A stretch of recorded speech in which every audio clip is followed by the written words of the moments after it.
Most wars end with a battle that breaks one side's will to fight.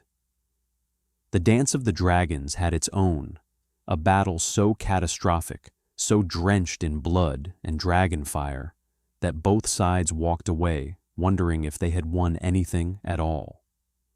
The blacks claimed victory in the Gullet, and then they counted the cost. Some victories, it turns out, are indistinguishable from ruin. Prince Jacaeris Valerian, Jace as he was known, was everything a heir needed to be: clever, loyal, willing to do what had to be done. He had ridden north to forge the Pact of Ice and Fire, securing the North for his mother's cause. He had organized the sowing of the seeds, finding those with Targaryen blood to claim riderless dragons. In a war built on betrayal and politics, Jace was one of the few people Rhaenyra could trust without condition, which is exactly why she could not afford to lose him. The Gullet, that narrow stretch of water between Dragonstone and Driftmark, was the strategic choke point of the entire war. House Valerian's fleet held it, blockading Blackwater Bay and strangling King's Landing's supply lines. To break that blockade, the Greens needed allies neither side could match at sea. Otto Hightower found them across the narrow sea, the Triarchy, a ruthless confederation of the free cities who had their own reasons to hate Corlys Velaryon, the Sea Snake, who had humiliated them once before in the war for the Stepstones. When word reached Dragonstone that the Triarchy fleet was moving, Rhaenyra herself intended to fly. If she could reach King's Landing before the Gullet fell, the war could end in a single stroke. Alicent Hightower had secretly promised to open the gates. But Jace saw it differently. A queen dead on the front lines was not a victory. It was the end of everything. He argued. He pleaded.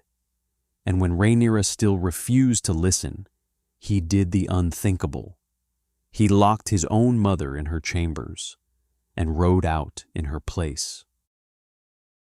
The Triarchy's fleet was commanded by Shariko Lohar, a formidable admiral whose only true objective was settling a debt of blood with Corlys Velaryon personally.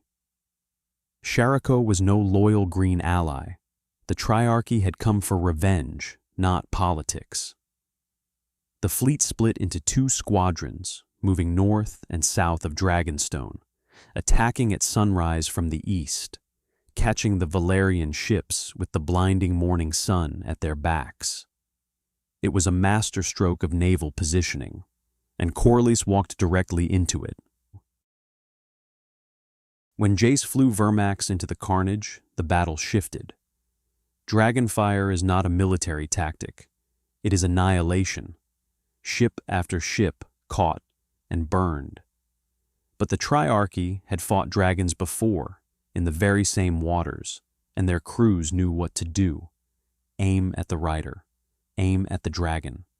And when Vermax flew too low, exactly as Shariko had planned, the trap closed.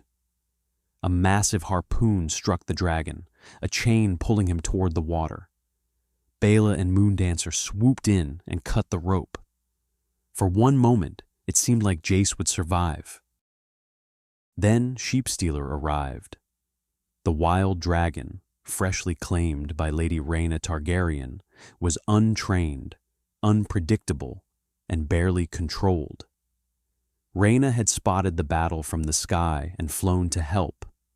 Instead, Sheepstealer turned on the other dragons, scattering them in every direction.